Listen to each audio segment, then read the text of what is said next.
Hello guys, আসসালামু আলাইকুম। শীতের দিনে এই চিতই পিঠার ধুম পড়ে সবার ঘরে ঘরে। তো আজকে শেয়ার করব চিতই পিঠা বানানোর জন্য মাটির নতুন কুলাকে কিভাবে প্রস্তুত করতে হয়। আমি 2টা নতুন কুলা কিনে আনছি। কিনে আনার পর ওইগুলাকে ভালো করে পানি দিয়ে ধুয়ে নিছি।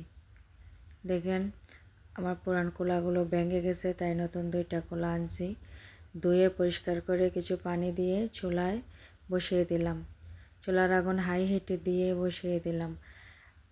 অনেক পদ্ধতি আছে মাটির কলাগুলা প্রস্তুত করা, তবে আমি এই পদ্ধতিটাই বেস্ট মনে করি। এই তো পানি জাল হয়ে কমে যাচ্ছে। মাটির কলাতেই কিন্তু চিতই পিঠাটা বানাতে বেশি ভালো লাগে। লোহার কড়াইতে এতটা ভালো হয় না যতটা না ভালো হয় মাটির কলাতে। তো এভাবে আমি পানি শুকিয়ে নিচ্ছি, জাল করে করে বারবার নেড়ে দিয়ে। পানি শুকানোর পরে